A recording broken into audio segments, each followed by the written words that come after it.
what's up, guys? We're back here for part 2 of our weekly, bi-weekly, bi-monthly, bi-yearly possibility of Raw vs. Smackdown podcast talk. We are the EntertainMen. I, Jordan Duke. I'm Isaac Wilbanks. Are now going to kind of get into Smackdown, but before we do that, Isaac totally brought up to me that we totally forgot the biggest part of Raw. Well, for me, and maybe you, right? Clearly, it wasn't the biggest part because I didn't remember. We literally got so involved and invested into the wrestling aspect of it that we forgot the big part that they were advertising, which was Brock Lesnar coming back to Raw. And I mean, for me, it was same old, same old. Brock comes out, Heyman comes out. Heyman speaks gold on the mic. Brock stands there and looks dumbfounded. Yeah, and you'll probably find out over the course of these reviews that I'm not a big Brock Lesnar fan. I'm a huge Lesnar fan. And I don't want this to sound like I'm jaded and I hate all wrestlers that everybody else likes, but it's just how I am. I love Paul Heyman, though. Paul Heyman makes every Brock Lesnar segment watchable. And the big thing that we completely forgot to talk about, which is what we're going to get into on SmackDown, is the huge RKO that Randy gave. Right. For the first time, actually felt like it came out of nowhere because the camera didn't pan to see where he was, and I almost missed it. Right. Because I looked away for a second. When I came back, they were like in mid-fall. And I was just yelling, and it was great. Freaking out. And I loved it, too, because Heyman was building up so good. He's like, you will never hit an RKO on Brock Lesnar. This will never. And then just, you see Brock look over and then hits him with it. And what's funny is that Heyman does the squabbling coward in the corner, and Randy kind of, lunges towards him, and then he does his super weird face Randy Orton thing. And did you see what he was doing? Yeah, he was the voices. Yeah, he's like, the voices. He's like, you hear him, Paul? The voices. Yeah. Which I thought was really cool, because, Paul Heyman did, in the segment, talk about how Randy Orton, just like his theme song, he hears voices in his head. Mm-hmm. They always try to go with the whole Randy Orton's theme song means that he's crazy. But I thought it was awesome. And he did case Triple H's wife at one point, so he might be crazy. After RKO'ing her. Yeah. But that was a different Randy, okay? Yeah. That was, borderline... That was before he started smoking pot. Schizophrenia. Schizophrenia Randy Orton. But no, it was good seeing Brock back, because anytime I get to see Brock Lesnar on TV, for me personally, it might not be for you, but anytime I get to see him on TV, I'm excited, because he, as big of a name as Brock is, he does get booked with, the better wrestlers. And what I was so afraid of when Brock come back was that he was only going to wrestle, John Cena, and that was going to be it. Yeah. But then, they've loosened it up to where they gave him, Seth Rollins. They gave him CM Punk, and Roman Reigns, some of these not Dean necessarily Ambrose. Oh man, not necessarily younger guys, but different guys. Right. Of course, the whole ending of Raw ties into SmackDown, which let's just jump right into that part. Into that.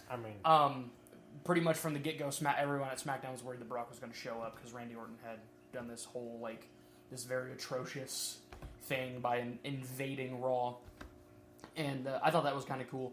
I had actually told Dad that I wish, instead of using refs to break up fights, that SmackDown and Raw would get their own security guards, and they just wear the logos on their black polos. Yeah, I think that would be cool, and they kind of did that last night.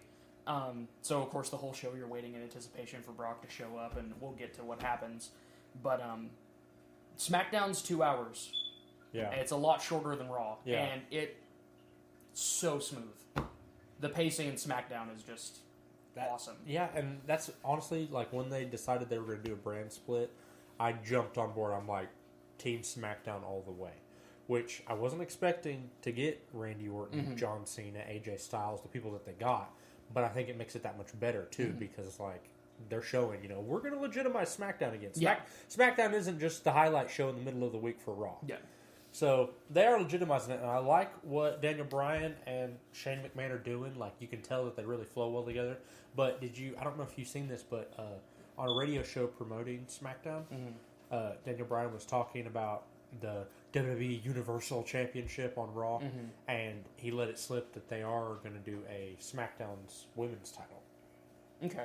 He said, but in the video, and you can watch it, he says that he's like, I don't necessarily like the way they did it. He said, because they just immediately threw into it, we've got to have a champ. Yeah. Me personally, I'm glad they did, because I'm like, you can't just go weeks and weeks on Raw without a big, a champ. Yeah. Whenever he's on SmackDown, and you're not going to use him. So I'm glad they're doing that title belt now, but I'm assuming Daniel Bryan's really behind this because he said what they're doing is they're taking their time. Yeah. They're going to have these divas wrestle on SmackDown week by week, and then I think that's probably like their way of weeding out who the best is, and then they're going to give them the fight for the SmackDown Women's Championship, which I'm kind of like, I want to know, do you think it'll be the Women's Championship? Because the Divas Championship still? The one is, there isn't like, the Divas Championship became the Women's Championship, so that's like the only female. I mean, is it still like the butterfly belt? No. Like, that belt's not even it looks like the WWE title. I don't know what they're going to do with that. I would rather have it be to legitimize that belt more and legitimize the tag titles to weave back and forth between each show, so it's kind of a big deal when that champ shows up on the other show. Yeah. Going into the women, I will say that SmackDown's female roster is a lot weaker at this point than Raw's. Oh, yeah. Becky Lynch is kind of the driving force, and she's really the underdog of the Four Horsewomen. Yeah. Which is a shame, because I love Becky Lynch. I think she's awesome. And, you had mentioned earlier about the women's matches. You'd kind of not really paid attention to them because they weren't matches. It was, Eva Marie came out, and to get more heat, she faked an injury during her entrance, which was the most ridiculous thing I've ever seen in my life. Like, okay, but question though, is that a good idea or a bad idea with her? Like, if you're back there, you're this writer, okay, or you're the guy that's having the writer come up to you and be like, this is what we're going to do with Eva Marie. What do you do?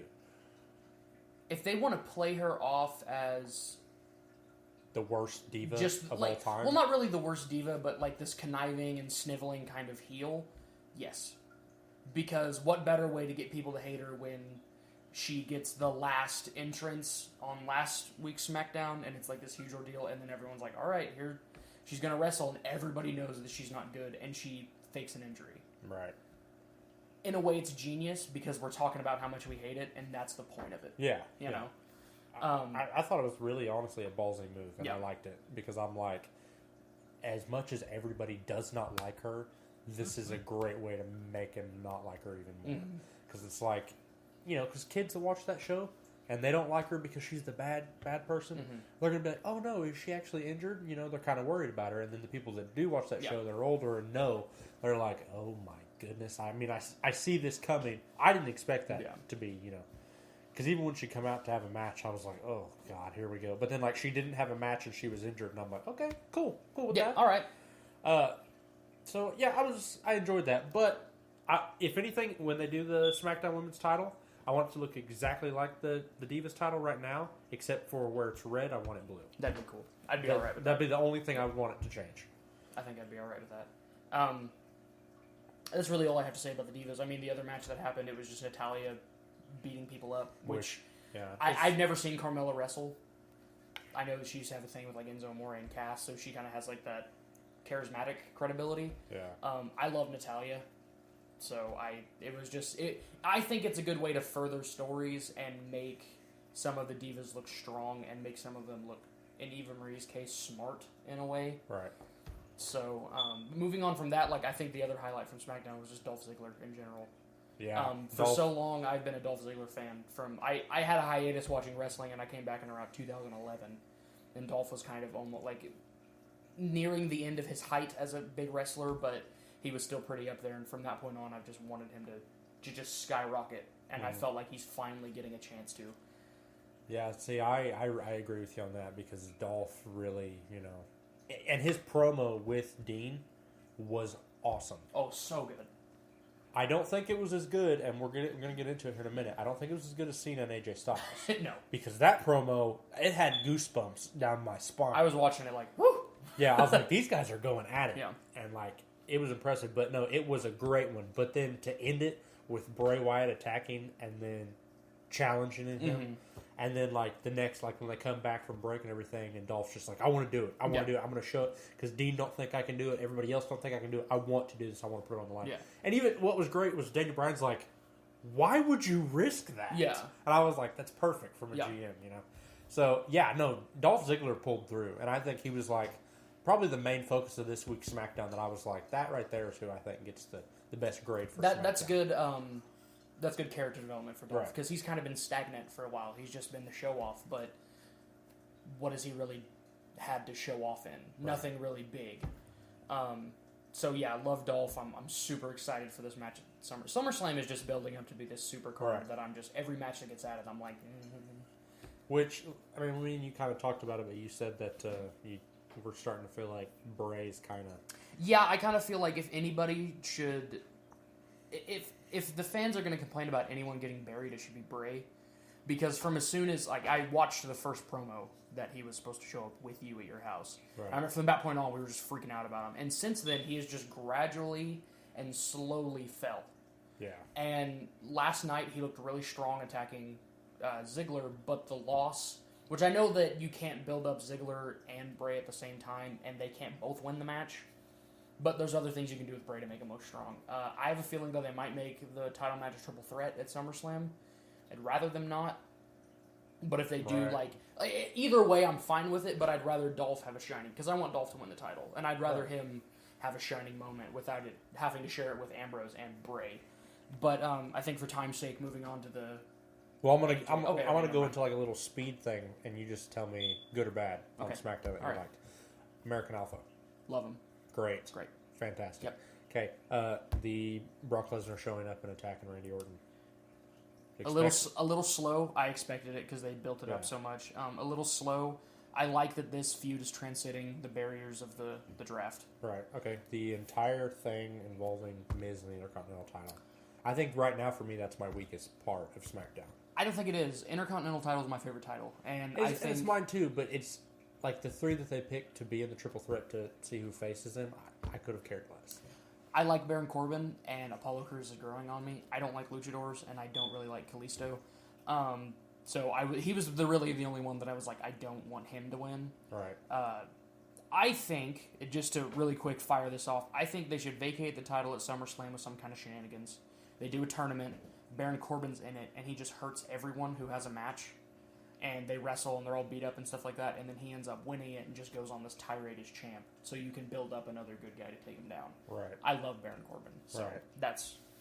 Well, I hope, honestly, for me, I hope that Miz holds on to it long enough until Shelton Benjamin shows up. And then we get Miz versus Shelton Benjamin for the Intercontinental title. That'd probably be better than mine. That way, Shelton Benjamin can be right back where he was. I mean, I'm not saying I want to keep him mid-card forever, but Shelton Benjamin was fun to watch at like Intercontinental title, U.S. title level. So, yeah, do that with him for me. But, I mean, the ending of SmackDown, I mean,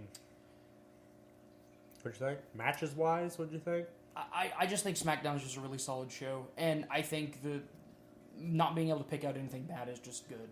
Right.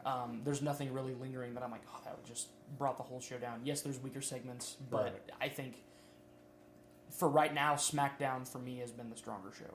Yeah, and I mean, I kind of agree with that. If I gave SmackDown a grade for this week, I would definitely give it an A. I'd probably give it an A too. It did a really good job with the toys it had. Yeah, because it flowed seamlessly, and like I never once was like, yeah, I'm gonna turn it real quick and see what else is on. Yeah. Even with the Diva, like the whole Divas thing going on, even with Eva Marie and everybody, I was like, I'm enjoying this. Mm-hmm. This is really nice. And what's good is that Raw was good enough too that watching SmackDown, I was like, man, I just got 2 good nights of wrestling. Oh yeah. So I'm definitely not going to be tuning into Impact whenever it comes on, to see if maybe there's a glimmer of hope. But yeah, Bray Wyatt, I think they do need to do something with him soon, or he's going to start fading out of obscurity. What did you think of Heath Slater and Rhino segment? Did you like it? Heath Slater is he's amazing. And I just everything he's doing right now is awesome. Just give him a title. And I'm loving this whole he does this thing where he's like, oh, I think I've got it, and then the guy who's always behind him turns on him. So I think that's going to build him up really well. Well, so overall SmackDown seemed flawlessly A and A from both of us. Mm-hmm. We both gave what, Raw B? I gave Raw B. Yeah, I think I gave Raw B minus maybe. Mm-hmm. No, I gave it a B plus because I think it was very close to an A because it was really, really good for me. I enjoyed it. But yeah, John Cena and AJ Styles' promo was amazing. But guys, we are now on this third part going to be debating both shows. Be prepared.